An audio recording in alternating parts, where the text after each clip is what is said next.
Hi everyone, welcome to another episode of PSN Talks. Today I am with Luigi. He's a fellow content creator and also a dear colleague of mine back in my VGC competitive days. Hashtag Little Root Legends, hashtag PPTL. Hi Luigi, how are you? Hello, how's everyone doing? Good day to everyone. Wow. Uh, Oh, there. Sorry.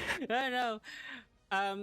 Initially I had like Oh, 10 yeah, questions I'm good. for... I'm good. I just finished working. Okay. I know Luigi's very busy. By the way, his main platform is on TikTok with an impressive 28,000 community members and still growing. The link will be in the description. You can check him out after Hey. this. And speaking of work, we're going to talk about quote unquote work a lot. But so Mm. initially, just so you guys are aware, I had 10 questions that I sent Luigi in advance. But when we got into recording, we wanted to be more of a conversation, and Luigi is as excited as I am to talk to him about content creators.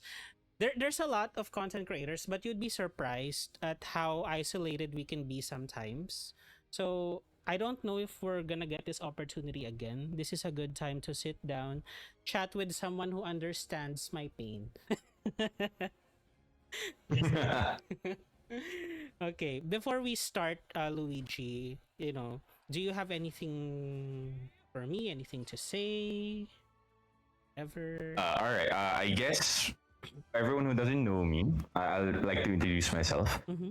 I'm Luigi Alfonso. I am a Filipino Pokemon content creator.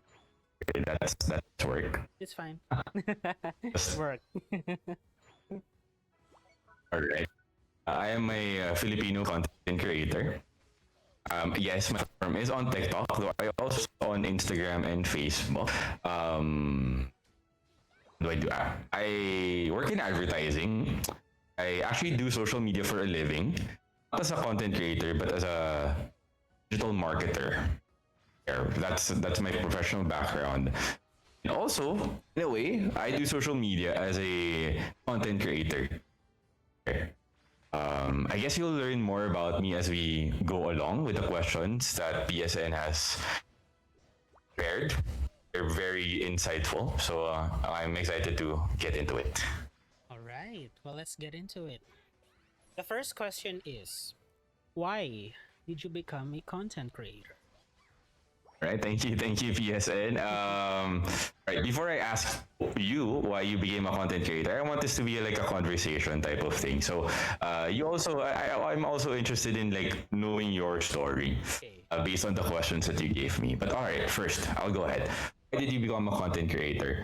Honestly, um, my journey as a content creator was actually born out of necessity. Mm-hmm. Again, like I said, I work in advertising, digital marketing, specifically social media. I've actually been doing for the past 12 years now. In 2026, I started 2014. Wow. And during the pandemic around 2021, short form video and TikTok were getting a lot bigger. And clients, as someone that works in an agency, were asking for it. You remember this time when you were how old are you, PSN? I mean, all right, you're 28, so all right, not so far from me. I am 31. I'm turning 32 this year. So Wow. I started working 2014. Then during that time, if you guys, when were you there? You were in college in 2014. You were like Mm-hmm. freshman college. Yes. All right. So anyway, back then, social media was a bit, was more focused on static posts, right? Correct. On like aesthetic photos on IG. Videos were pretty much reserved for like a long form on YouTube, right? So around this time, like probably that was like almost 8 years into working. I had to upskill since not just for the clients in my agency, but also for myself as a professional. I mean, you gotta upskill after like working for 8 years. You gotta can't be stuck in just like doing social media posts the traditional way. Yes. So initially, really, I guess that sums it up. Really, why did I become a content creator? It really wasn't like, hey, I'm gonna be a content creator. I'm gonna be the first no one ever was. It's not like that. Mm-hmm. my first few TikTok videos really were just me doing. Actually, if you go back to it, I haven't really removed them or privated them on my TikTok, but it's I think it's a paint by numbers thing. Oh my god. Like a time lapse of me doing a paint by numbers thing. I did like a review of a yogurt drink, some dance classes, some travel stuff, some vacation stuff. Really, it was just me trying to learn, trying to get this new skill. And then that was actually how the seed of me as a content creator started. Actually, I want to segue into the second question because it really I think it flows really well. So the second question is all right. Do you want me to mention it? I'll do my job as the host. Second question is, when did you know that being a content creator is your calling? Sorry. Actually, sorry. I forgot to tell you about this. I kind of switched the question. Second question that I thought would be nice to answer after this was like, what was it like at the beginning of your content career? Yeah. Yeah, go ahead. Right. What was it like? At the Ready beginning and of- action. Nah, we're gonna keep it as is. Hashtag raw, unedited. What was it like at the beginning of your content creation journey? Yes, all right. So like I said, it was me trying to learn a new skill for work, really. But after a few random live videos, again, of me just trying to learn how to edit, how to like put on the music and stuff like that. Around the same time, I had recently rediscovered my love for Pokemon. I've been playing it ever since I was a kid. I stopped at around like when I got to college. And then in 2021, started buying the games. So from Gen 5 to Gen 8. Those were the generations that I missed growing up. Then after playing the games, I got inspired or like I thought of buying Pokemon cards again. Right, so I already have my collection when I was a kid. But I just wanted to, to return to it again with my newfound love for Pokemon. So just to give some context to everyone familiar with the TCG, newest set at that time was Lost Origin, coming into Silver Tempest. That era. And if you go back to my TikTok account, you'll see at the very, very, very end, that was the very first Pokemon related video that I made. Opened a 3-pack blister of of Silver Tempest. It's still there in my TikTok if you want to see it. 15 likes. It's still there. So, and then from there, actually, you'll see a progression. At first, I was doing faceless videos, just me opening packs. And then later, it kind of evolved into me showing myself. Still no VO, no voice. I don't really speak on cam. Then eventually, I got comfortable enough to put my face and voice out there. And still a lot of like steps there until now. But that's basically the progression, or like to give you a snapshot of what it was like when I started my content creator journey. Officially, I count 2022 is when I started creating content. I guess you could say I've been creating content. Well, I guess everyone has been creating content ever since we were like we had our first social media. Friendster. Like like even on Facebook, IG, I guess you create content. Just that the past few years have really solidified the content creator name or title as like an actual thing that you set out to do. Before, we just posted, and then people would gain traction online, just posting their own stuff. But okay, the point is, I just consider 2022 as like my starting year. All right. That's it. Do you have any questions? So you can chime in with any other questions, even if it's not on the list. Okay. There's a lot of things to unpack. First of all, there's a lot of parallels between you and me, my friend. Number one, the paint by numbers. I got crazy about that in COVID. Suddenly, we had a lot of During the time. pandemic, yeah. Yeah, I Yeah, yeah, recorded yeah. myself. It's not a time lapse, but it's cuts of me.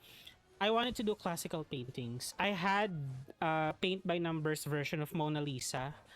I have a short about it, but I did not record Mm. myself painting it. Missed opportunity. And then I also have another one doing a paint by numbers version of the Scream. You know, the one that looks like a skeleton. Yeah, yeah. That painting. Yeah. That was a blast. We have that in common during COVID. I mean, what better way to spend extra time, right? Exactly, exactly. That was pretty fun. Honestly, I want to get back to it somehow. Like maybe I buy one of these days and just do it. Maybe there's a Pokemon themed by numbers that I could do. Maybe let's see. Yes, yes, definitely. And another parallel that we had was I also had a falling out of Pokemon games when I was in college. I Mm. did not play Gen 5 to 7. I did not own the 3DS console. Mm. And the moment that I got interested in going back to Pokemon was when I was working. I think this was 20 sometime before the elections, 2022. 2022. Oh, so around the same time as Around the me. same time as you did. I Mm. remember, it was in Sword and Shield, the last format. It was months before Scarlet and Violet was to be released. Mythicals were Mm. allowed. Double battles. I saw a video of originals, I think, with Wolf Glick, and I said I want to do that. Yeah, I want to do that. I bought a Nintendo Mm. Switch. Sword and Shield was my first game. And fast forward to 2026, I'm still doing it. You were saying? I see, I see. I think around the same time. That was the latter part of Sword and Shield. Just a few months after the release of the second DLC. I Mm, remember that was the time that I also played Sword and Shield. But unlike you, I actually started in 5, not mm, Gen 5. And I still have my DS. I had to buy a 3DS so I could play Gen 6 and 7. I wanted to play it chronologically. yeah, Logically. that's what I So was gonna say. yeah, yeah. So honestly, when I started going back to it 2021, I reset all my games. Uh, then I started with the Emerald time. So I Pokemon in Gen 3. Then I played Leaf Green. Yes. And then had my Pearl. Then after that, that's the time I sought out Black and White 2, Mm. X, Y. I got Y. Then Sun and Moon.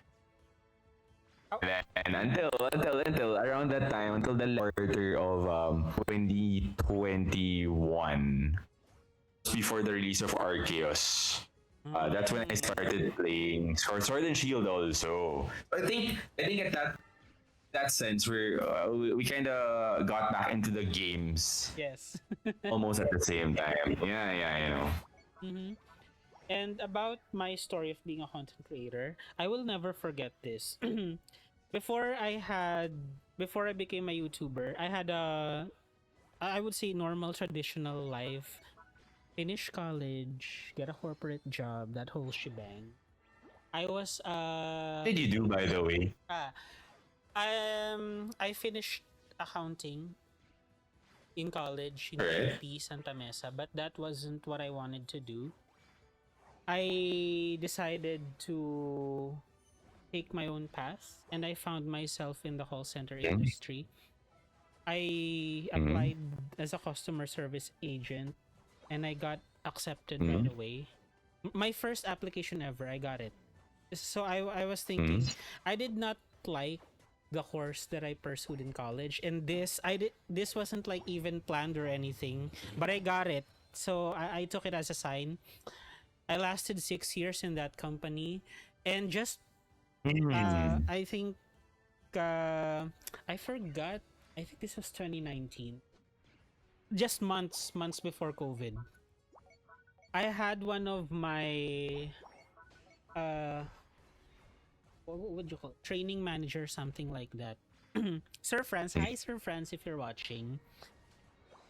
I was not uh, doing as well as I hoped in operations. In my, I was a trainer back then when Sir Franz had this Mm-hmm. conversation with me. He noticed that something was off with me, so he borrowed me from like the team. He took me to his office. He had a whiteboard and he asked me to write my name. You Mm-hmm. know how those psychology people like can read you to fills just based on your handwriting? He can do that. Oh my gosh. What he said to Mm-hmm. me was that I had a lot of ideas, but I have no way to channel them.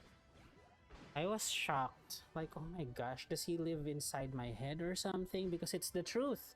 There's at least from my Uh, experience, I do not know how is it like on your end, but from my experience, there's little to no outlets to be creative in your traditional corporate job. That's why when he said that to me, that was spot on. And then COVID, I never forgot that interaction because that was the truth. I held on to that. And then COVID happened. Suddenly, my ultimate dream of working from home became normalized. Everybody had a lot of time on their hands, and I decided months into COVID, that's when I would start PSN.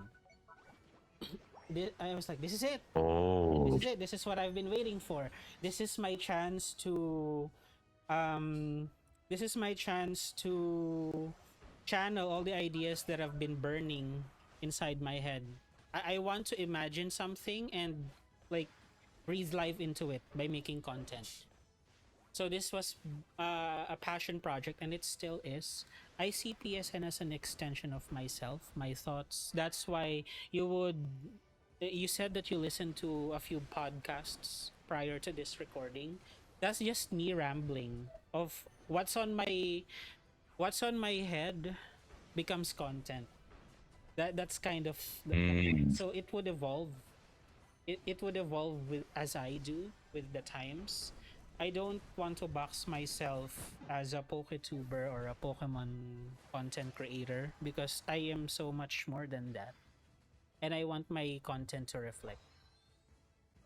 Yeah. I think I was born to do this. It makes me That's feel cool. alive. That's cool. That's cool. Interesting. So it's really your passion. Mm-hmm. Okay, shall we move on to the next question? When did you know that being a content creator is your calling? Um, hmm. I wouldn't say falling. I would say I feel like that's very that's very small, but yes, I guess it's really something I enjoy doing. Mm-hmm. Um, I think honestly, I started just like I said, I didn't set out to like be the best like no one ever was, and in a way, it kind of just fell into place. I was just doing what I love doing, which was Pokemon. Mm-hmm. Was playing Pokemon, buying Pokemon stuff. It was then honestly I wanted to create the video create videos because I wanted to remember the stuff that I was buying. Mm-hmm. For example, how some of the TCG products look cool, Mm-hmm. the packaging looks cool, Mm-hmm. stuff like that. The best way was to really do an unboxing video so that if ever in the future you would be at the packaging Yeah. and still have the cards. In a way, I wouldn't say there was an epiphany or something like that. Honestly, like you, I just felt like it's fun to do. Mm. It's fun to show my friends, people, what I wanted, what I bought, stuff like that. Also, for me personally, I like just have memories. That was like a resolution of mine a few years back to more photo, take more photos, uh, more videos, just so that I can remember in the future. In the future, Collect um, memories. I think at that point I was starting to forget. Like when you've lived at around like 30 years, there's like you kind of forget. So in a way, that sometimes when you look at old photos or old videos, it feels like an out of body experience. Yes. Get that? You get that? Like a time capsule. It was just again things that I just wanted to immortalize. Yeah, I bought an EP. It was a Vivid Voltage ETB. Then I wanted to just open it up so I can also remember the thing, Yeah. and stuff like that. And then like pulling the cards. Yeah, in a way it was like that. And then eventually I just kept on doing it. I kept on doing it. I kept on doing it. I just honestly it was just me being lost with the hobby. Mm-hmm.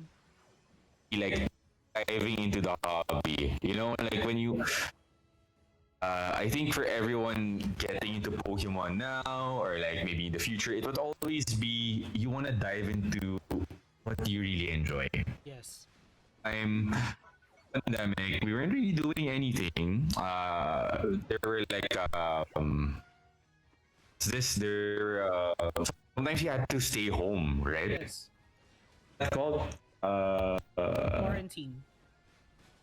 ECQ. maybe like ECQs and stuff like, and you would just be at home for like a week or so.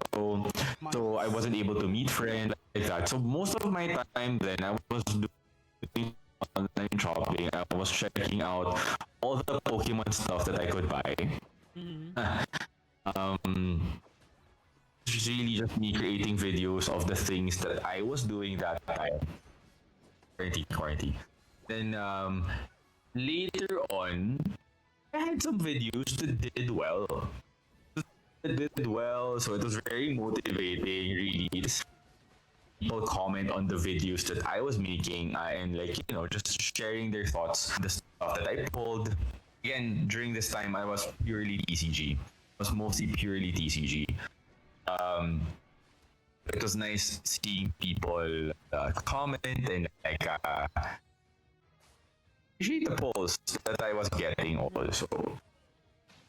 There, I think the first inkling of me, first inkling of like, you know what, I think I could continue doing this. Like people watch it, enjoy doing it. So like, I think there's an opportunity for me to to do this. Right. Again, mind you, I was still working. Uh, Honestly, it was basically the same skill set that I was using at work in my hobby. That was very advantageous of me. I was very lucky that my job, in a way, that I use is content creation. For I thought of taking this much more seriously. We have like a question related to that. More on that later. And ask you the same question. When did you know that it was your calling? It just makes me feel alive. It provides satisfaction that no other thing I did provided.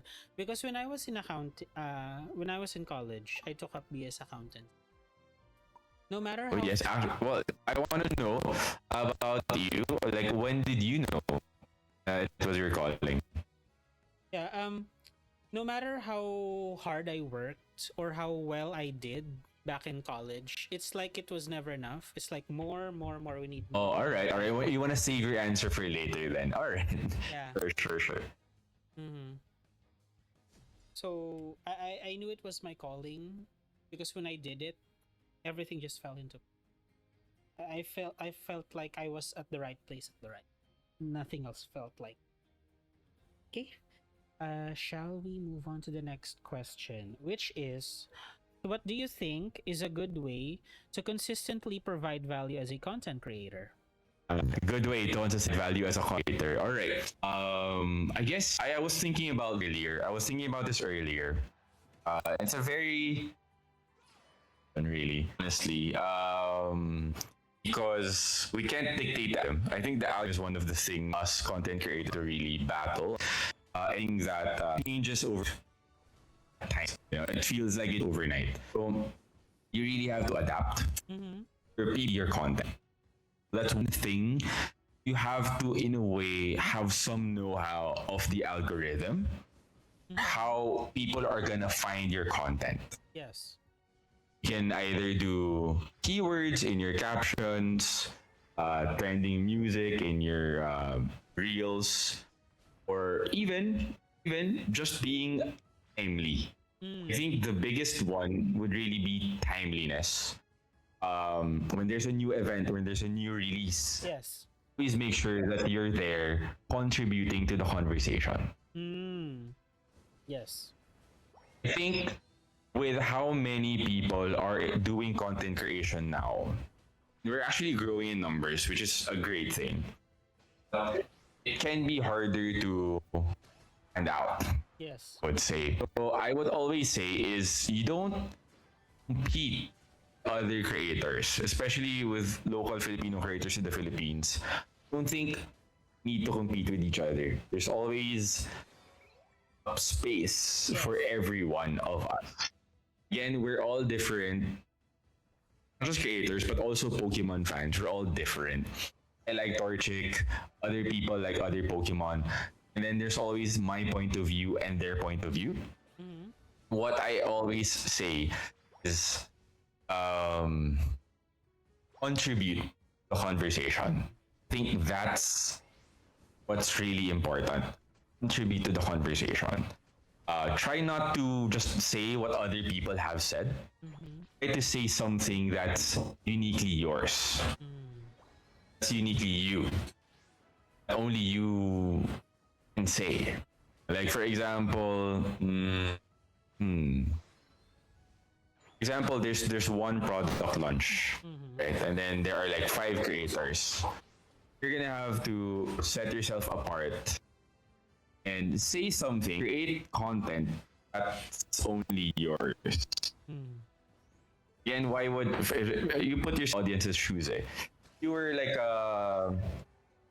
someone consuming the content. Would you watch the same thing 5 times, for example? Oh no, definitely not. Yes. So if you're parroting, if you're just echoing other creators are saying, it's not gonna get people to listen to you. So I think consistently provide value. You have to be able to add to the conversation, contribute to the conversation, and make it timely. So for example, there's something new to talk about. Make sure you weigh in. Make sure you put something out, get you there. That would add to the conversation. I think that encapsulates it. Just really contribute to the conversation without copying other people or like the same thing. In a timely manner. Yes. That's my final answer. That's a really good way to think about it. And it makes sense. Okay, before I like weigh in on it, maybe I have like a related question about that. Does it ever take a toll on you? Say for example, there's in one day a new TCG set releases, and then at the same time there's a new TCG pocket set. Like naturally, since like TCG is your thing, you are naturally inclined to like comply to both, like serve 2 masters at a time. Does it ever take a toll on you, and how do you choose? Well, honestly, me now I'm less of a TCG person now than I was when I started. I still get the ETBs. I still compete at times, but I think my content has grown into Pokemon in general.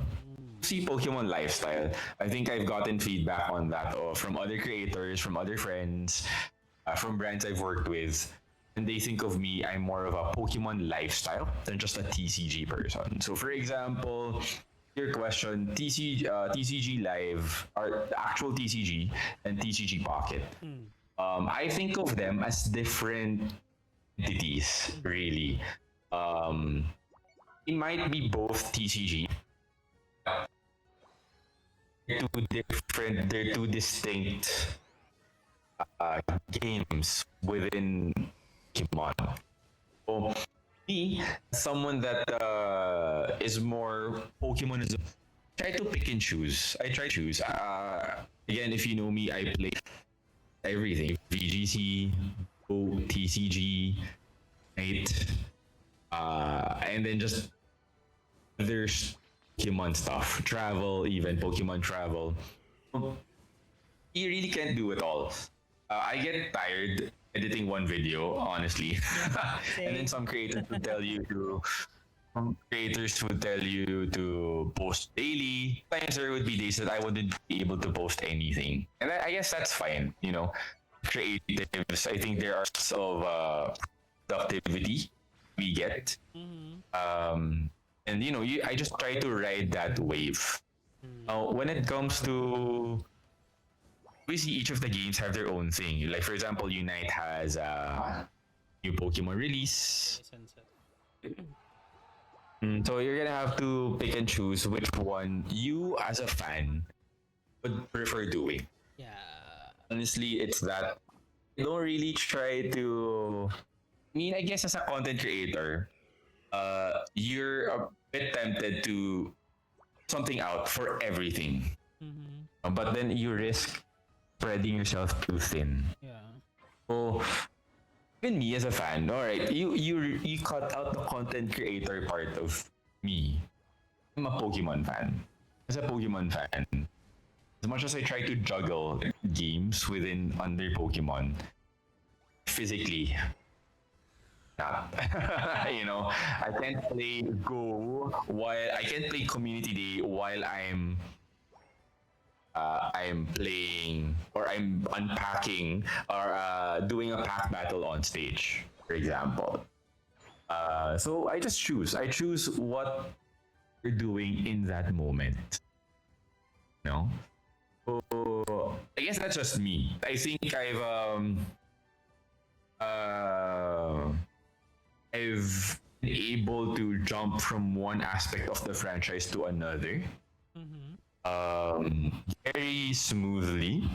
Yes. Sometimes you would see me, I would have videos playing Pokemon Go. Sometimes I would do something with TCG, something with ZA, for example, or like a blind box. So, let's see, that's something that I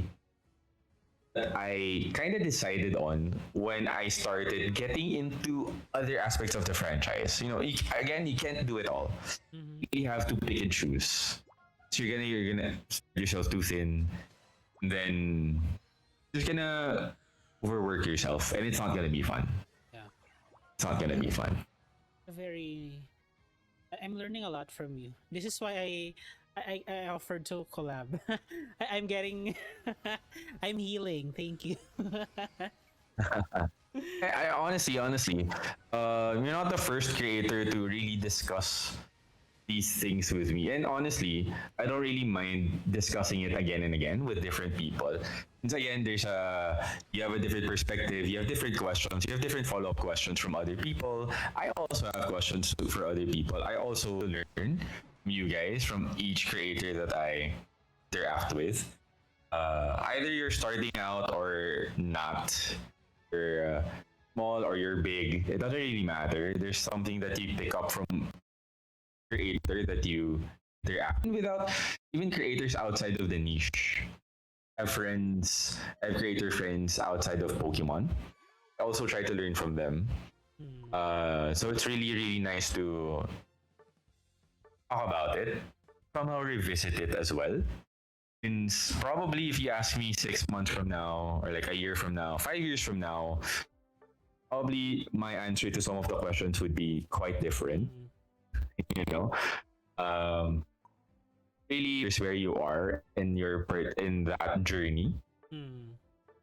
It kind of frames how you think of the questions. Yep. Nice, honestly, when you reached out for this, I was super G because very important also to ask yourself these questions. You know, Mm. with how many things happening in Pokemon in the Philippines specifically, easy to just go with the flow. Yep. For example, this past weekend we had the Meta Star event Mm-hmm. launch in Chang, and I'm also to shoot a video for another thing tomorrow. Then on Friday, so Mm. really, the way it's fast paced as well. Yep. That you just want to be able to produce content. At the same time, you have to sometimes take time and think of how far you've come, Mm-hmm. what else you want to do. There. And before we move on to the next question, I think that this is a good opportunity for me to weigh in as well. How do I consistently provide value? So it's kind of similar to what you said, but if I may add, you focus on the things only you can do. Say for example, I know I just noticed this pattern. Say for example, there's a new movie that I saw. I liked it and I wanted to see what other people's reactions would it. So I go to reaction videos. There's this one reaction YouTuber. Her name is Alanda Parker. In the slim chance that she's watching, hi Alanda, I am a fan. She would upload reaction videos like months after release, and I would click faster than the speed of light when I see her videos because I'm that invested. There's something though about the way she does her videos. It's cozy, it's conversational. I look forward to her intros when most people would just skip that when it comes to other reaction channels. I sit down for it because aside from the reaction to the movie, I look forward to having that warm conversation with a friend, even though we don't know each other personally. So that's a differentiator. Focus on the things only you can do, and you'll never run out of a space. You know, you just have to claim what's yours. Really, just be yourself. Yeah. That's what I have to. Actually, I want to add to it. There's always another. There's always a next story. Hmm. So, for example, you're not able to create content for a release for some reason. Probably were out on vacation. You're with personal life or work even. Just know that with how fast-paced social media is, there's always gonna be the next story Hmm. to to talk about. So I don't really feel that bad if you're not able over everything under Pokemon. Like for example, again in the context of Pokemon, it's such a huge franchise that I get why people take uh choose a niche or like a corner of the franchise to really just focus on because it can get overwhelming if you really want to do it all. Hmm. But just me as a person, I like the variety. Hmm. I like the variety. So I think my advice earlier about you're not able to do it all. It's really also rooted in me wanting the variety in my life. Hmm. That's just me as a person. You can see other creators, they really just do VGC, they really just do TCG. And if still happy with that, and then all the best to them, right? It's just me as a person. I guess how I'm wired is to really just from one thing to another. Really, as much as I love TCG or like VGC even, or like collecting plushies, let's say. Um, I know in myself that I'm gonna want to be able to do other things Hmm. as well. Um, I think when I started seeing that, I had to position myself someone that is that. You get what I mean? Hmm. Like I had to create content, warm up the audience or like let my audience know that this is what they can expect from me. Hmm. No, I'm not gonna be the guy that tells you like what the next set is. like the highlight cards in the next set, for example. Honestly, a bit of a scatterbrain. I think you can see it in this, and kind of feel it in this conversation as well. But um, and variety is the spice of life. It's something that I think, even outside of Pokemon, is something that guides my decisions.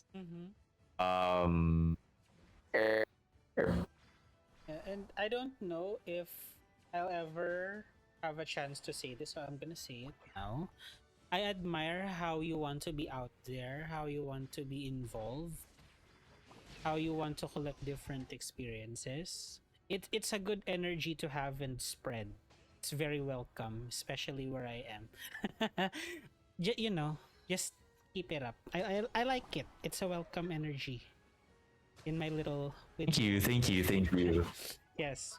Yeah, thank you, thank you, thank you. I appreciate that. I appreciate that. Okay, there's like several one or two questions before this one, but it now feels like a good time to ask it. How do you maintain work-life balance as a content creator? Right. Actually, I get this question a lot, really. um, honestly, I'm very privileged that I am able to work from home fully. You know, I meet up with clients, I do presentations, I cover events for my clients also, I do shoots for my clients also. Strictly speaking, my advertising work. But regardless, I think I'm still privileged enough that I'm able to work from home or work remotely. There would be times that I would abroad. I wouldn't be on leave. I would still be working. So, you know, the downtime that you have, like when you work 8 hours, not working 8 hours, right? There would be times you would get merienda, you would get lunch, you would get coffee break or stuff like that. I'm privileged enough that lull times in between each task I can dedicate to content creation. Maybe I that's one of the things that really, honestly, when people ask me how do I do it, I say working remotely, working from home makes it much more doable. Really, it's no secret, and honestly, I encourage more people to do it. As someone that likes jumping from one thing to another, um, I'm actually used to it. In an advertising agency, you have multiple accounts. So I kind of lead my team of creatives and social media managers. So I'm constantly jumping from one account to another, trying to understand, trying to give them solutions as well, trying to solve their problems. Basically, I think it really helps. So doing that, jumping from that one, and also again, like I said, it's really a privilege that I'm able to my skills as a content creator while I earn money. Advert, you get that. So also, honestly, money is a great way to balance things. um, Amen. I'm very thankful for my job, honestly, my clients, and my advertising side of my life, because honestly, I think there was this time when I was like any other dreamer also, when I was younger, when I would say, this isn't what I was passionate this isn't what I'm passionate about, really. I wanna go out there and do sales, and I have honestly, there's a whole other side of me I'm not sure we can even touch on this time, but I did pursue acting for a while. So to pursue that full time. Again, there's a lot of NDs, how I ended up there and stuff like that. But forming, creating stuff is something that I'm passionate about. And I always, when I first started working, I also kind of had that in mind. I wasn't gonna do this advertising thing for long. You know, I'm gonna, just do it, just to be able to save up a bit of money to make my parents happy. have a fallback, but I knew in my head that I was gonna do something. Ever since, as much as I love my job, the way I treat it is love it. I give my all into it, but also I know that it's a way for me to finance the things that I really want to do. It's a And means to an you know, I wouldn't be. Yes, exactly. Honestly, I want the job to work for me. end. Versus, I think you can relate to this. I actually heard this on your podcast the other time. You you felt like you did not own, or you were owned by other people, like you were working Correct. 8 hours. That's not you. That's not yours. And I get that a lot. Actually, I had that same mindset there. During my first job, like I was doing OT all the time. You know, like if you've heard, advertising is a very stressful job. It's a very fun job, very stressful job. During my first job, I was doing overtime constantly. Always was first person there. I was last person out, and then I felt like I was just making other people richer. Mm. You know, it doesn't help when the clients are a bit not nice, and I've had my fair share of like not nice clients, and it just stings a bit. You know, you're like making them rich basically. Mm. Well, what I found was I had to reframe it. I had to reframe my relationship with work. Mm. Now I think of it as not taking away from what I want to do, but it's actually financing the things that I want to do in life. I wouldn't be able to travel as constant as I want to, be able to play TV. He said it's not cheap, and the games and all the stuff. I wouldn't be able to afford stuff and stuff like that without a job. In a way, that also plays into it. You know, other than see, I think I can sum it up in three ways. Meaning the work-life balance as a content creator, how I do it.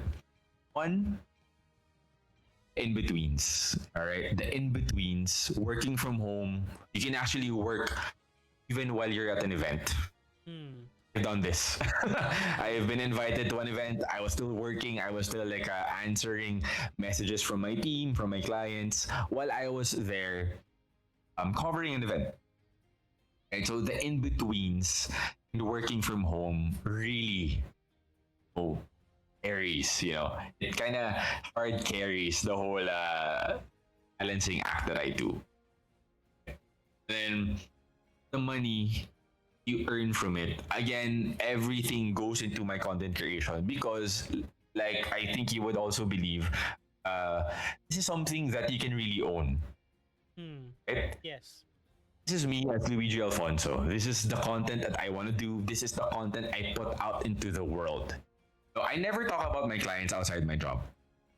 Unlike other people, they actually constantly talk about like the achievements they work because I guess that fulfills them. But for me, really not mine. Yeah. You know, like when you pay me as the advertising agency to create this campaign for you, ultimately it's yours. Mm. You know, you pay me for it. I can put it in my portfolio, but it's not something that really claim my own. Yeah. And so everything that I do, all the money there, the time in between, the skills. Again, the third part that I want to say about that is the work-life balance. Is I'm pretty blessed that stuff taking time, quote unquote, from my content creation, from my passion, also helps me. Is my passion. Uh, I guess when we would do meetings in advertising, we would look at trends, social media trends, which again, I can use it for my own personal content, right? In a way, the right term, symbiotic. Basically, it's a benefit from each other. yeah. Sometimes I would have learnings as a content creator, as a Pokemon content creator, and implement it to my clients. I would go into meetings with like a case study. Yes. I would take my content as case study also, and then I would share it to the clients. I would share it to my team. When we would brainstorm, I would tell them, "Oh, I made this video. I think it did well. Maybe we can something similar for this brand, for example." I think this. Guys, Go ahead. go. No, I think the word you're looking for is synergy. It synergizes well. Really, yes, guys as well. Thanks for that. So, and also when I go into meetings, I like brainstorm team with my clients. There are instances that I would think, I could do this with personal content creation. I think there. That's honestly, I'm just blessed that my personal life, has of this synergy that benefits both of them. That's why I'm able to really balance them together. In advertising also in what we do, we don't constantly have to be in front of the computer. Laptop. Not a lot of people have that privilege. For example, you're working at a coffee shop. You have to be. You can't like step out. You have to be there for a whole shift. Like you said, I could imagine being a call center agent also would require you to be tied to your desk like that 8 hours. Yeah. So, I'm really I'm really saying I'm privileged in a way that my job enables me to somehow step out, and then like do this, do that. We're very output based in advertising. Yes. I think what they pay us, like I always tell my team, they pay us for our ideas, not for menial tasks that we do, not for like creating a deck. Really, it's the idea. So take as much time as you need with ideas. If the client's a killer idea, even if it takes you like 4 hours, it's fine. And then like writing it down on a deck, just takes you like it's fine. As long as the idea is solid, you always have other people in the team up with the deck, with like the formalizations. So, I think as a creative, that's very freeing as well. But when inspirations are right, you're able to think. You have the time to do it. I'm going to listen to this podcast so many times. I'm so happy we did this. Okay. The next question that we have feels like a natural thing to ask. What is your advice to content creators looking to stabilize their income? Can you give me a sec? Go ahead. Yeah. No worries. Right, sorry, my dad was calling me. I just answered. He was looking for something. Right. Okay. No. He just left something here. I think them earlier. They were here. They left something here lang in my room, so I'll give it to them. They left it. So yeah, naturally, good question. What is your advice to content creators looking to stabilize their income? All right. Money Yes. talks. See, if you can find a job that can, especially when you're starting out, as a content creator, if you can find a job that you can do while you pursue your content creation, that would be great. Really, honestly, ability, even the money. I don't know if a lot of people talk about this. At the very start, you're going to have to invest in yourself. Brands won't be there to give you X deals or PR packages or even talent fees or anything like that. Tracks. You won't get that really soon as you start creating content. Unless it's a meteoric rise to fame, or if you get so many followers in such a small amount of time, it really takes a long time. Able to build your brand, to be able to be comfortable in a content creation type of setup. See, even me now, I'm not saying that I'm at like the pinnacle of content creation. I'm very much a niche creator, very much a growing creator. Still have that mindset, because even now I wouldn't say that I could really leave my job and do content creation full time. I think honestly, the past year, this January, has been very, very generous to me in terms of money, content creation wise. And I'm very, very happy, but I know that it's not always going to be consistent source of income. No, not yet.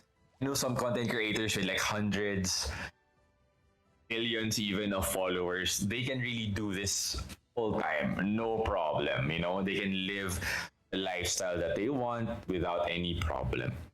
Then again, I feel like at my size, it's a very risky move to be able to give up. I work in advertising or content creation.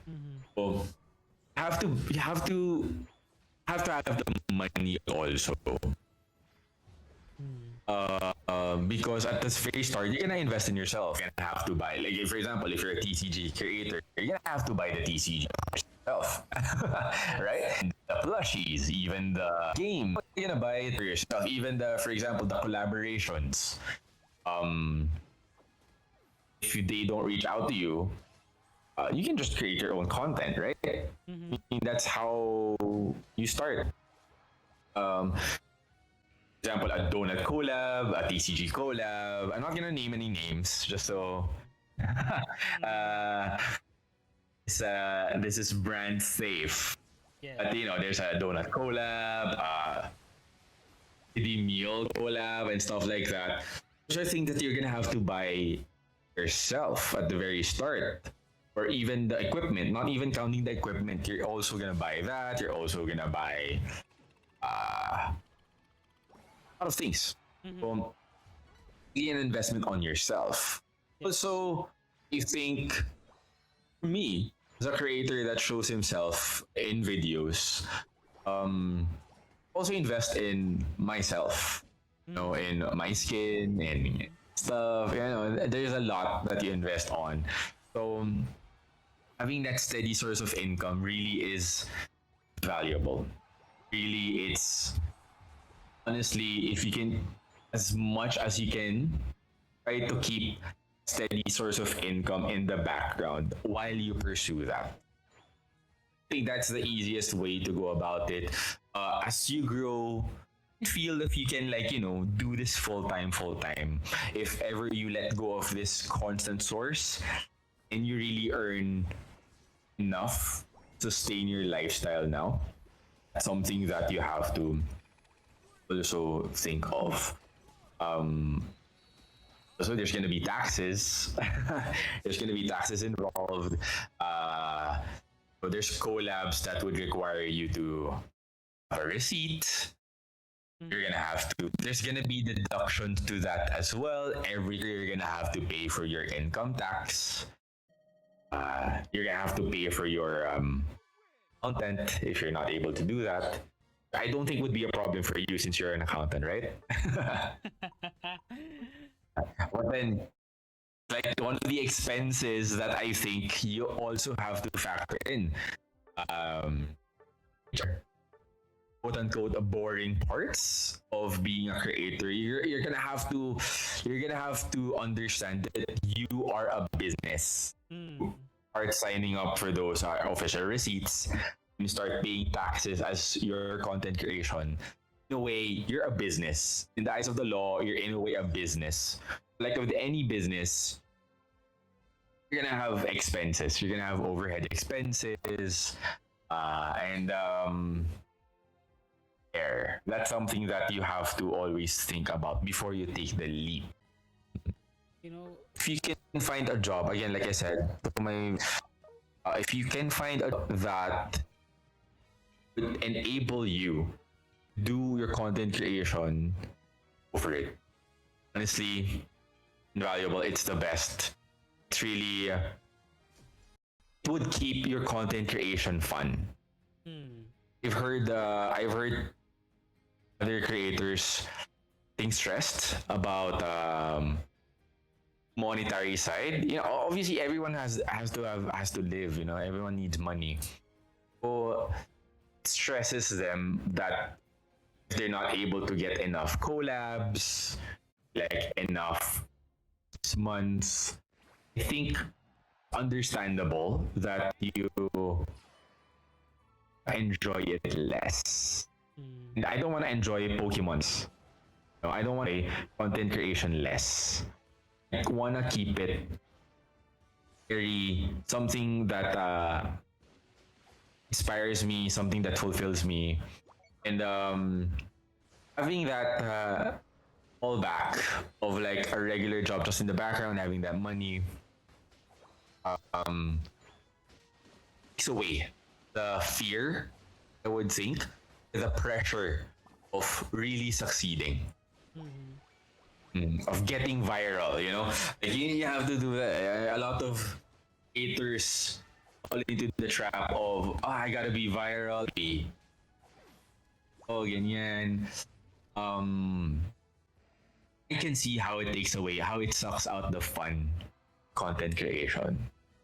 And I think, I have lots of friends in advertising that have their own social media presence. I'm just one in a dozen, 100 of other creators that have full-time jobs as well.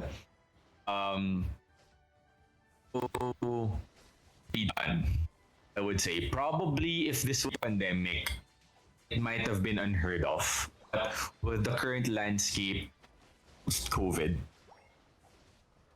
again, people working from home, more flexibility with stuff. I don't think people, even like my FMCG friends, they don't go to the office 5 times a week now.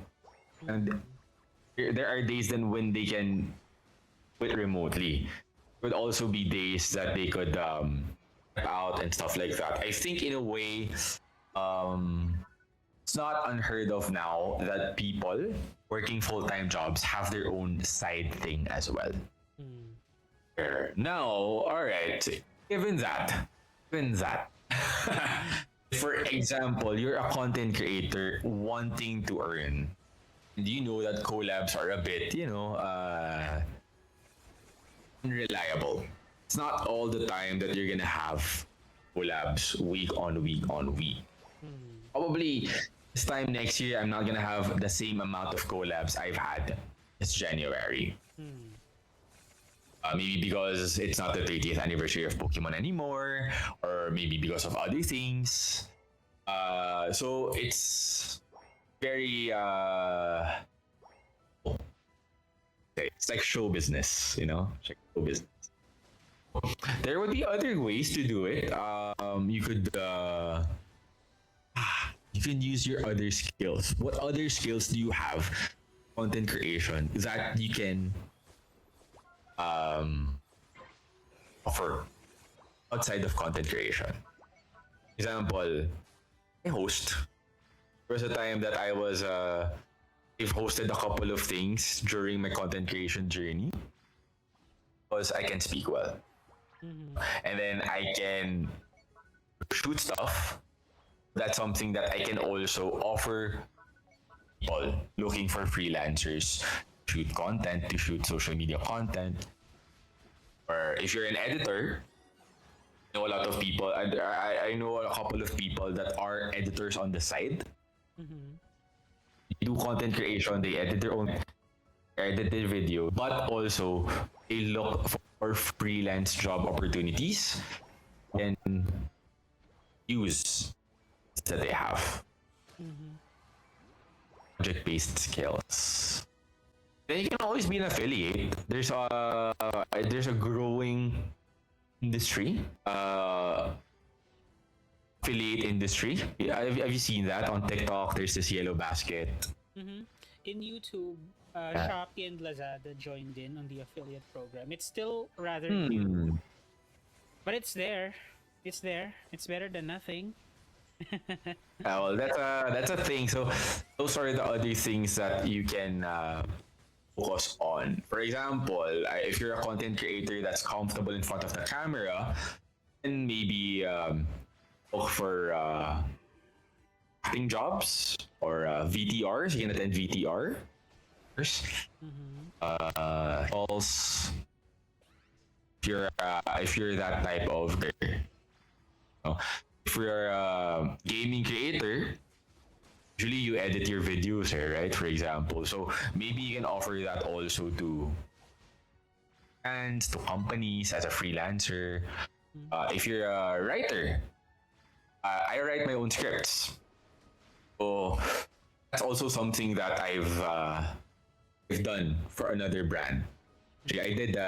There's this FMCG brand that I created the scripts for like almost a year. I was constantly writing. It was a mommy brand. So it was a mommy brand. But I was the one. I was the script writer. I was the one creating the script, creating the content, brainstorming the content.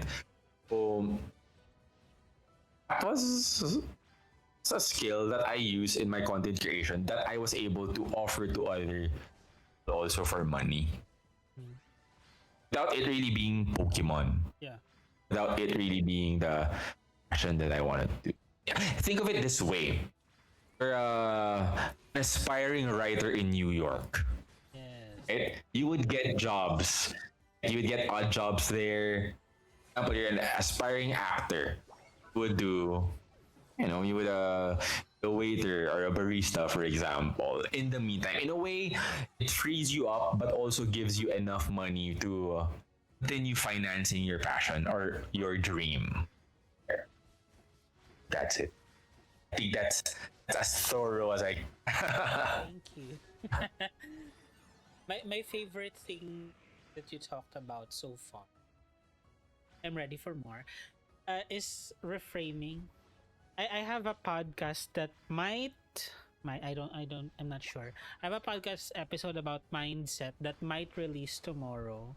And one of the things that I talked about is like your mindset is what separates you and your goal. And what you said about reframing. There's this saying that I've read a while back. When you change the way you look at things, the things you look at change. So when you said that you reframed how your relationship with work was and then everything fell into place, I think that's something that I could do personally, just so I don't resent working for someone else so much. Because before, Hmm? so I left my corporate job to pursue content creation full Hmm? time because I didn't like how much my previous company owned me. That resentment going into freelancing, I did Upwork and I'm still doing up. That resentment carried over. I could not keep a job because Mm. I resented the fact that I was owned by someone. I'm at the mercy. Like Yeah. this is how I'm thinking about it at the time. Maybe until now. Mm-mm. None of it is mine. I am at the mercy of my clients. And that's something that I'm trying to come to terms with. And I'm trying to reframe. I'm trying to change my mindset. That's why this conversation with you is healing. Very Mm. healing. Counterpoint. Counterpoint. The money that you earn from that, yours. Yeah, Yeah. exactly. Which you can put into what you really love doing. Mhm. Yeah. Yeah. Maybe think of it that way. That's how I think of it sometimes. Right? I so happy we did this podcast episode. We're almost done. We have a few questions, and these are really. There's one more serious question, and then The remaining two are fun ones, really. Okay, let's get into it. The next question is the last of the serious ones. What is your number one do and number one don't as a content creator? The content creator. All right. Actually, this was the question that I was really giving the most. I was really putting my brain power into this. Since you only mentioned one Yeah. of each, right? Mm-hmm. Oh, kind of remember what I said. All right, I'm landing on this one. Up until the very last second of me having to answer this, which is now. Still, like I was still choosing in my mind what I would say as the do and as the don't. I think the do is the easier one to say. Mm-hmm. And so number one do is really your brand. Who are you? I think it is take some time and figure out who you are as a creator. Again, like harping back to what I said earlier, we're all different people. Essentially, we're different creators. Look at things differently. Regardless if we're in the same niche or not. This has been a question posed to me very on well, not constantly, but a lot of times in the past couple of years. How do you compete with other creators? I always say, try not to compete. I don't think it's in me to be competitive, be cutthroat. But yes, the question was a bit negative, but I guess I would do with that question is I would spin it in a way that what sets me apart from other creators. Like I know myself. Like if you ask someone, what do you think of when you think of Luigi Alfonso? That's something that I also asked myself. Like, who are you? Like, example, you're talking about the same thing. You're talking about the release of ZA, for example.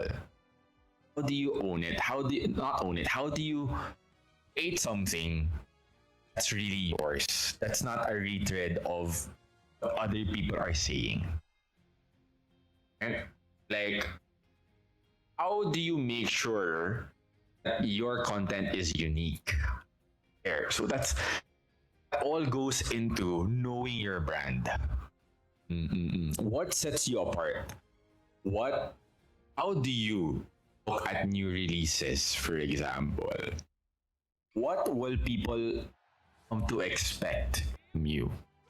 Like I think that's really what's gonna give you some success. Like nowadays, brands, yeah, they look at the numbers, they look at your followers, look at your engagement.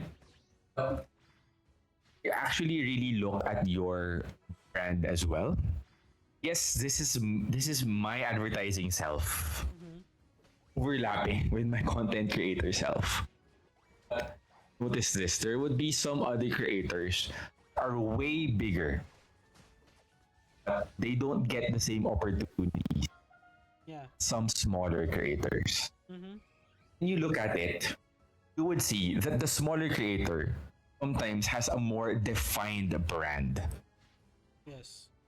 It's really something that brands make use of. Has value to them. Yes. Because it's not just gonna be a retread of like hundreds of other videos out there. They know that when they contact you, it are a KOL at times, key opinion leader, it would be uniquely yours. And easy to defend. Like, why are we getting this PR, this creator for this project over other people? Are we paying this creator this much over other people? And I'm speaking in the context of being someone in advertising. Yes. PR. It's much easier to defend someone or to reco someone to the client. Now you're gonna be spending this much. if that brand of that person is well defined. know, people can buy followers, True. you can buy engagement also. Again, that's another discussion. If you buy followers, you're really just damning yourself because they're just gonna be dead weight. Also, again, it's not the size of your followers, even it's your engagement. It's how you craft the video. It's how you communicate the talk points that you need to communicate. Yes. That's it. And again, I'm rambling on. But again, going back, the number one do really is to define your brand. Know your brand, find your brand, and really try to set yourself apart from other people. Like I said earlier, the Pokemon content creation community in the Philippines is very growing. You might think that we're a lot, it's oversaturated when it's not really. It's still growing, and I want to be one of the creators to encourage that. My friend, my other content creator friends know that I'm not competitive. I don't try to compete. I don't try to bring them down, for example, or anything like that. I try to really add to the conversation. Yun eh. I think that's it eh. If you know that, for example, four other creators are gonna do something about PA. And then you know that this person is gonna do this. What are you gonna do? You can't just copy what they say. You can't just parrot what they say, like echo what they say. You're gonna have to say things. You're gonna have to add something to the conversation that only you can add. Yes. Always gonna be space for you in the table. No? Don't need to gatekeep content creation, Don't need to bury the competition or anything like that. I always say, if you have something to con, there's always a space for you at the table. Yes. I think that's what people don't see.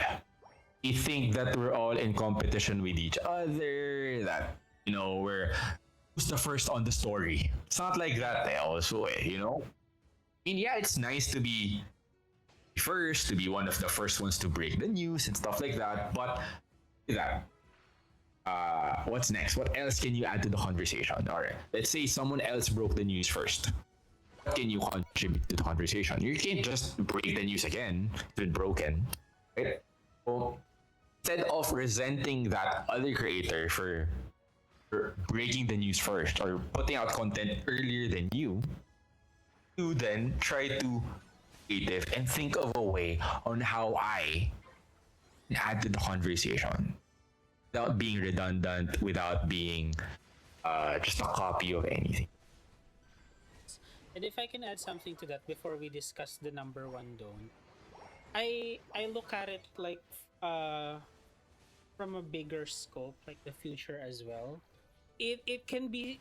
I understand the point of view that the more creators there are, the more saturated it's gonna be, the more competition. There's truth to that, but at the same time, if we, the content creators of today, would create opportunities for upcoming younger content creators, that would ensure that our niche would not only survive but also thrive, because you are like at the forefront of growing this niche, and if the content creators grow, the number grows, that could signal to, say, YouTube that, hey, the gaming community deserves more attention, they deserve more opportunity, more space in the algorithm.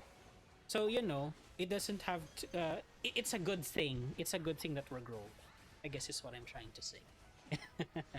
Exactly. I mean, actually, I want to do the don't. I want to do the don't now. I think it's related to that. Go ahead. really is uh will be negative. I would say. I think negativity or toxicity is never attractive. Never gonna like pull in people. Um, um, I feel like I'm very traditional this way. Um, I had experience in show business, not as an actor, but like as an employee also. And I know how showbiz works. That there are things that you won't reveal to the public. Yes. You just try to show a good side of you. Doesn't mean that you don't have feelings. Doesn't mean that you can't speak out when you need to. But for something as wholesome as Pokemon, if you add toxicity to it, just takes out the fun. Yeah. If you're competing again, this is connected to number one. If you compete with other creators, if you try to be cutthroat, no one's gonna wanna work with you. No one's gonna wanna, collab with stuff like that. If you talk bad about other people, if I think that's something that you don't have to really propagate in your content. There are content creators like that. You would be surprised. I try to keep things positive, on collaborative, welcoming. Really, if there are negative comments, you don't really mind them as much. But it's just not you being toxic. It's not just you being negative. It's also your surroundings. Yeah. Try to especially I think it's really with Pokemon that don't again, like I always say, with how wholesome the franchise is, I don't think there's a place for toxicity, Yeah. negativity to seep into it. People are just not gonna wanna listen to you. People are just not gonna wanna watch you. When you're trying to campaign like something that's supposed to be wholesome. I think for most people, Pokemon is really supposed to be like a safe space, very cozy part of their lives.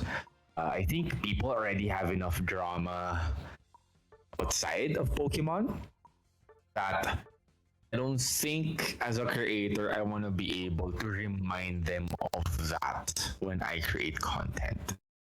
No, it's okay to be critical. It's okay to have opinions as long as it's said in a way that's really yeah, I say this.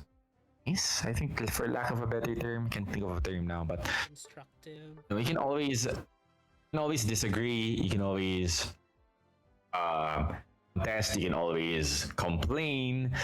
But you have to, in a way, keep it to a minimum. Keep it in a way that it's still in the right place. Now you're not just being negative. You're not just being hateful.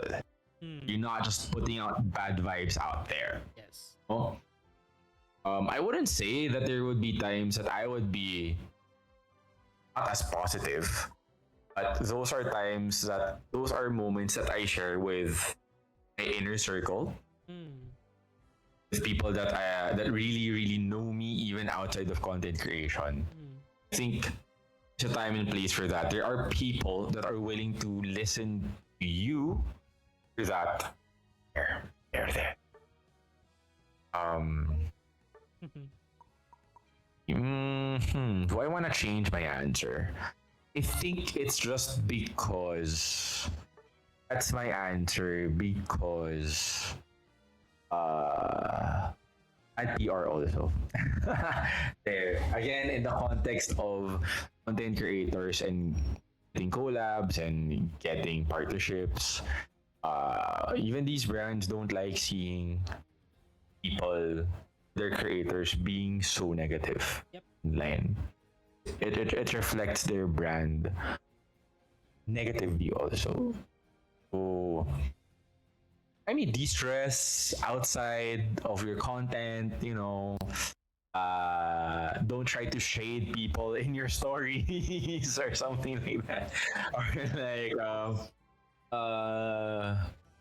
I mean, there. I guess it's just something that I think creators are encouraged to share parts of our lives or feelings. No, so that you feel real, that you're actually a real person. And I have my favorite Pokemon. I have Pokemon that I don't like. I'm pretty about that. I'm not so positive. I'm not toxic positivity. I know that they call it that. And I just like everything. That doesn't make me real. I have gripes about like. It's just that I'm not so loud about it. That it kind of overshadows what content. Overshadows my content. Yeah. Oh shoot! No, I want to change my answer. Hi. Can I do? I do too. Don't. Okay, yeah. Yeah, sure. Yeah. I mean, no need to edit out the earlier one. No, No? I'm not editing that. That was real. Yeah. Go ahead. Number 2. So the second don't. Yeah, this is important. This is important. Okay. This is important. Don't get caught in your own hype. Can you Don't get caught up in your own hype. Yes. This is always something that what I say remind myself, but again, for lack of a better term, remind myself. Never buy into your own hype. Never feel like you're more important than you are. Don't like you're bigger and untouchable as you are. Because you never are. There's always someone always someone better than you, or someone more creative, or everything than you. Even if you are on top now, it's not always gonna be that. You've seen it time and time again with these, with actors. There's a time that you're not gonna be on, and you're gonna have to be humble. Kasi you'll never know when that's gonna happen. Right? Yes. Give you an example.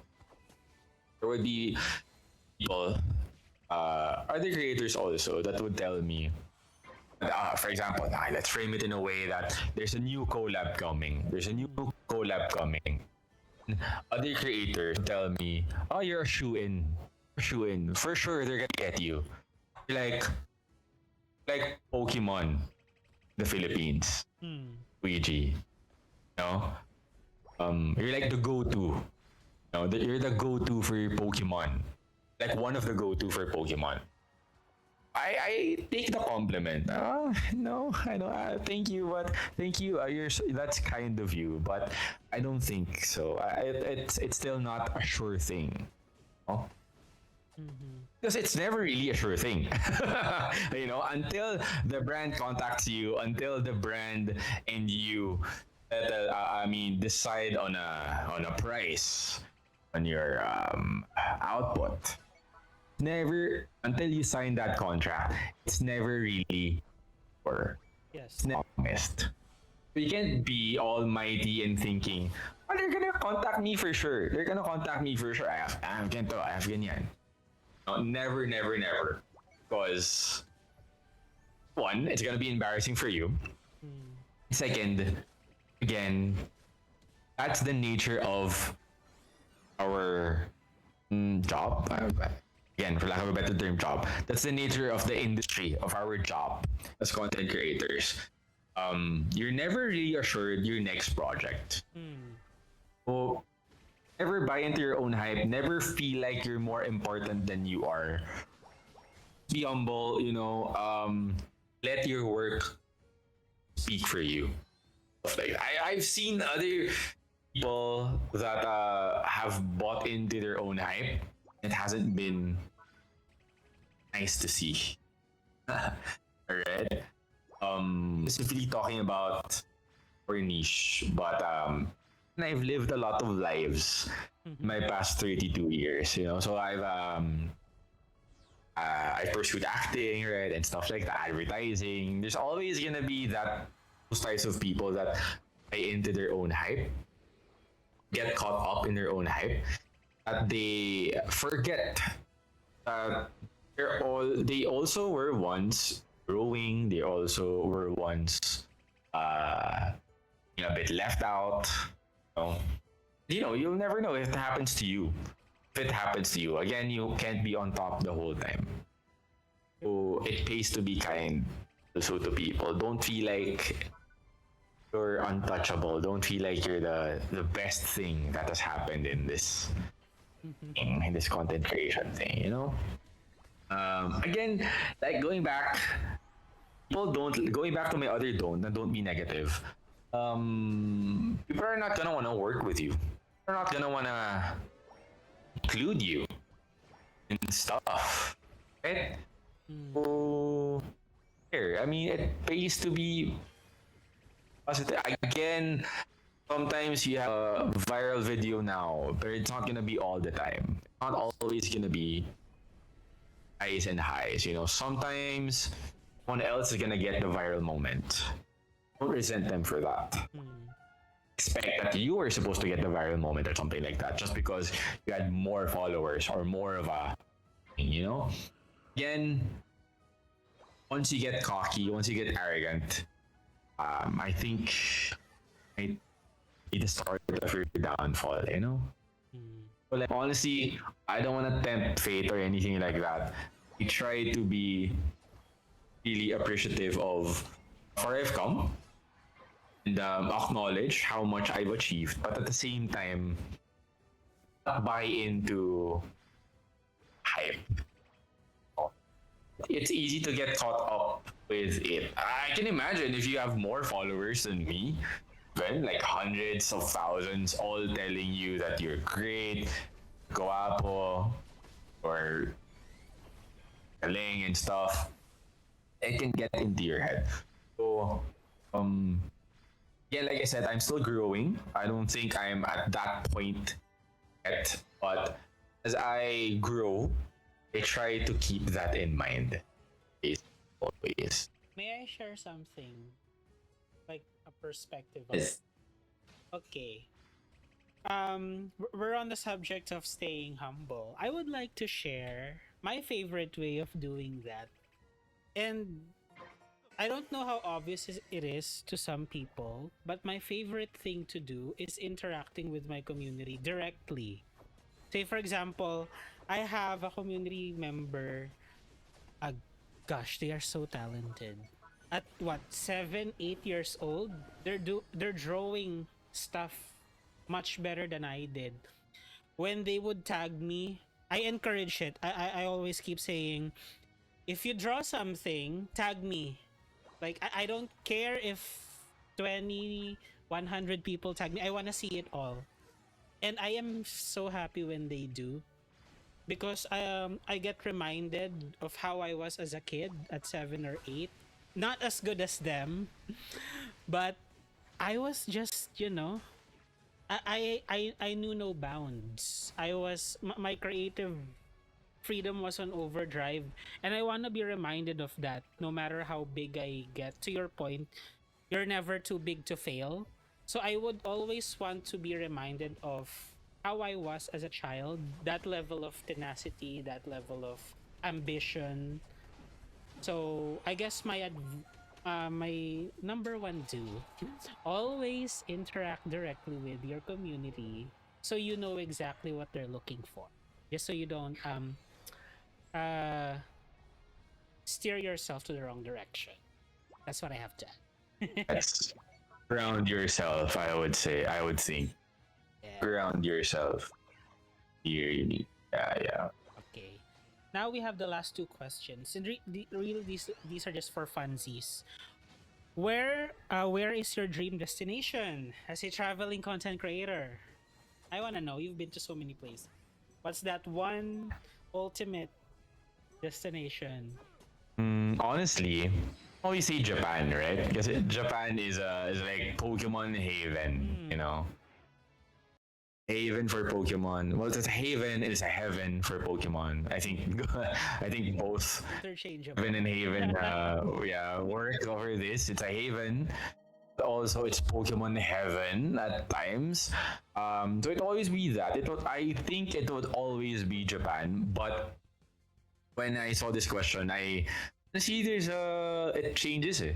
Now, for example, now I think the ultimate answer would be Japan, definitely. But at the same time, I think that's a pretty boring answer. So I think what I want to do, what I want to share now is next place, the next Yeah. destination that I want to go to would be Pokemon Worlds. The one that's August. open. Okay, got it. The event. Yes, the Pokemon Worlds are well this year. There's gonna be Pokemon XP. I think the convention part of Pokemon Worlds. You know, when people would always say the Worlds, it would either be they're gonna compete or they're gonna check out the world's exclusive Pokemon Center, right? So this year, Pokemon is trying to split those into two, with Pokemon XP being the convention and Worlds still being there. Honestly, I want to be able to go to both. There was supposed to be a ticket selling months ago, which was postponed indefinitely. I want the pass that would enable me to go to both. To check out the worlds, the competition, but also the convention. You know me, I like convention. I like doing for stuff. For now, that's my answer. My dream destination would be to get to San Francisco in August and check out and attend Worlds and Pokemon XP. Nice. And you know, if there's a year to go to Worlds, it's this year because 30th anniversary. Who knows what Yes, exclusive exactly, stuff exactly. we'll have? They won't have again for another 5-10 years. So this is the Yes, year to do exactly. it. See Okay. that I was thinking of going to Worlds 2 years ago, stuff, but then I don't think the timing ever was right. But this year, I made it my goal to get there, to go there. As a competitor, I don't think I'm that good to be able to earn a spot. So I'll just pay my way in. I'll just buy a ticket and get there. But I won't compete. I have friends that are aiming to get a Worlds invite. Good for them. They're actually much better players than I ever will be. Um, always say that I'm just gonna pay my way to Worlds, which Yeah. is, buy a ticket. I for one support it. I support it. Okay. Our last question. Who is a content creator that you dream to collaborate with? Hmm. See, there are a lot of content creators that I've been watching during I think this whole 4 years of me playing Pokemon, enjoying the franchise, while also creating content. Um, yeah, I get my news from them. So it'd be great meeting them in person. I'll just keep while you're muted. All right. It would be great to meet them in person. In terms of collaboration, collaborate with. Let's see, the first person that comes to mind is Pokidaxi. Mm-hmm. He's a Pokemon Go content creator. Uh, watching his videos since I started playing Pokemon Go again in 2021. So maybe him. I will probably answer him. Okay. Okay. Again, Luigi, that is the end of our questions. But this is definitely a podcast episode. that I will be listening over and over and over again for years to come. Actually, I think we talk a while. No, I think how long was it? Is it more than? It's more than an hour, right? I've been recording for an hour and 47 minutes. Save for the dead You air. see? Yeah. The, I Hmm. understand why you needed an hour. For the gameplay footage, don't worry about that. I have a lot of Unite battles collecting dust. That will take care of it. I recorded those battles for this. Perfect, perfect. So you see how much I say. Really, honestly, I'm pretty open about these things. I enjoy talking about it. Really, I think uh, it really, it forces me to think, to stop and think also about where I am in my content creation journey. Mhm. Oh, this is pretty nice. This is pretty nice. Maybe you have other questions. We still have time. Keep it at, you wanna max it out at 2 hours. Yeah, whatever. Yeah, yeah. I don't know Have when we're questions? gonna have this opportunity again. What questions do I have? It's like the wild card bonus, right? Yeah. Any question would be great. Really. Hold on, I think I missed one of the questions. Okay, this one. How do you engage your growing community? You have like 28,000 at the Mm, moment. So how do you make sure mm, that that a person doesn't feel isolated in that sea of internet people? How do you keep it personal? mm. Honestly, I reply to not just comments but also PM, Mm-hmm. private messages. I try to reply as much as I can. I'm pretty, so I guess recently I'm able to reply to the comments as quick as I would like. Mm-hmm. Always make it a point to reply to messages, to comments as much as I can. And then I actually recently have created a Discord server for my community. Mm. Uh, it started streaming last October 1. So I've been streaming for like 3 months now. Yes. And I've been blessed to have really engaged viewers there. So I have a server, and then that's where we off stream.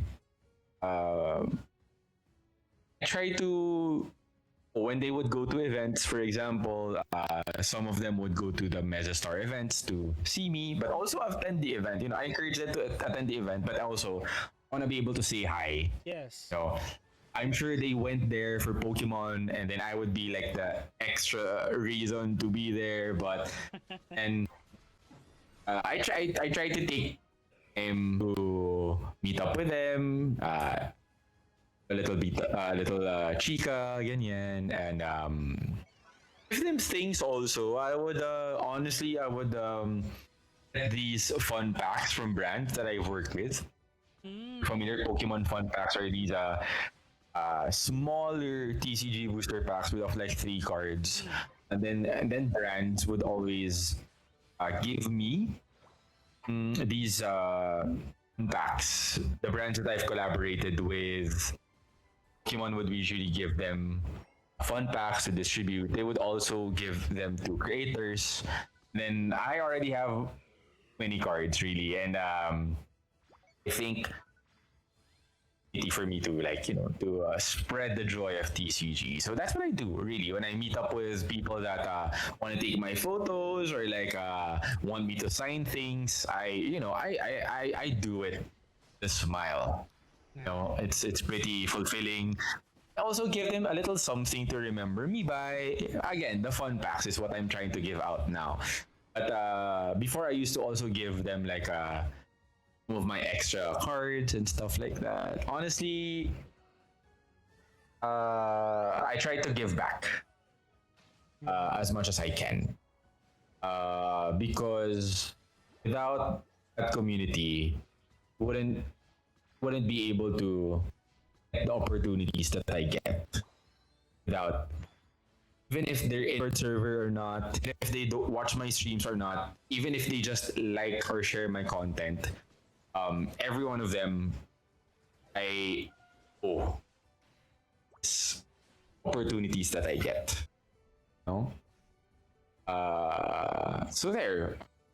Honestly, when my friends would say that their friends bring me up in conversations, I try to give them something also. Really, yeah. Pretty generous that way. I would give them like a figure I have here, for example. When brands would give me stuff, I obviously appreciate them. I open them up. I create videos for them. I keep them in my collection. But then again, my collection is constantly growing. So there would be times that I would get from collabs and I would give it to friends like community members or fans because I want to give them a piece of something, a piece of me that they can always remember me by. No, there, yeah. So those are the ways that I engage with. I talk to them. I have a Discord server, and then I reply to messages. I meet up with them during events. In the Discord server, I would always create another channel for a particular event that where we can meet up at. For example, I had like a channel for Mesostar Mo, Mesostar Shang. And then that's where we would coordinate. You guys here, or who else do I need to meet? Yeah. For example, on Mesostar, my call time was 10 a.m.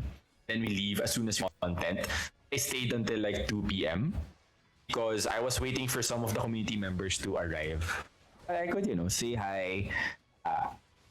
To the enjoyment of that day. Again, I'm not the bida. I'm not the star. The star is Pokemon Mesa Star. So I'm just another reason for them to enjoy the day. Again, so I want to just add to that as well. Okay. Here. While I'm thinking of what to ask you for the next 6 minutes, maybe you can take this time as another opportunity to say a message to your 28,000 and growing community member. Yeah? All right. All right. To everyone who follows me, not just even to those who follow me, even to those who just recognize me from the videos, on their FYP, on their Instagram feed, and have engaged. Thank you guys. Thank you so much for helping me for the opportunities that I've been getting past few months. It's been very, very fulfilling being able to do what you love and being paid for it as well. Honestly, support is payment enough. I know it sounds cheesy. Sounds cheesy as hell, but it's true, really. When I would, money would always be secondary. I make decisions for my passion. Only secondary. I just want to be included. Want to be able to share what I love. Seeing you guys interact with it, find joy in it. Be this sense of purpose. Or something that really is just enjoyable for me. That's pretty amazing, like just enjoying. Honestly, for me, I don't even think of it as work. I just enjoy going to Pokemon events, buying Pokemon stuff, immortalizing them in videos, and if people are able to find value in that, enjoyment in that, it's so fulfilling in a way that something so mindless. Yeah, I don't really think so much about it. It's really something that just comes naturally to me as an enjoyer of the hobby. The videos I make, the unboxing videos I make, the talking videos I do. That's all just me. What I bought or the hobby. And just you guys, really, really, really. You enable me to live a more fulfilled, happy life. Right. Okay, well, the only thing left to do is my outro. But before I do that, maybe I should return the favor. Maybe you have something that you want to ask me. Why don't we get that out of the way before we wrap up? I don't know. Right. One question. If you had one thing to take away from this conversation, PSN, what would it be? Oh, definitely the reframing of my relationship with work. That's a very useful mindset to have, especially transitioning from fully employed corporate slave, as I saw it, to kind of being self-employed. Yeah, reframing with your relationship with things in general, not just work. I think that's a good way to go about stuff that you feel is inescapable, or you feel like something that's weighing you down. Maybe all you need is Hmm? a fresh perspective by talking to someone, like, you know, what you and me are. We're like peers.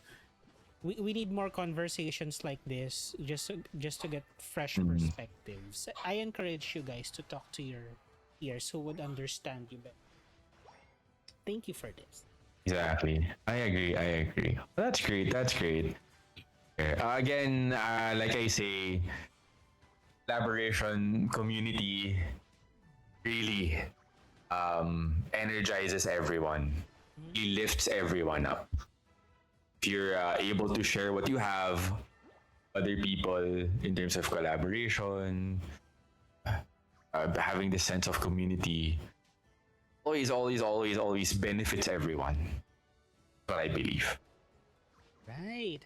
Thank you so much, Luigi. Before we wrap up, thank you so much to our channel members for all that you do. If you like this video, consider checking out Luigi, Luigi's content, mainly on TikTok. All the links will be in the description as well as in the pinned comment. And with that, everyone, you have a great day, and I'll see you in the next episode. Bye, everyone. Bye, Luigi. Thank you so much.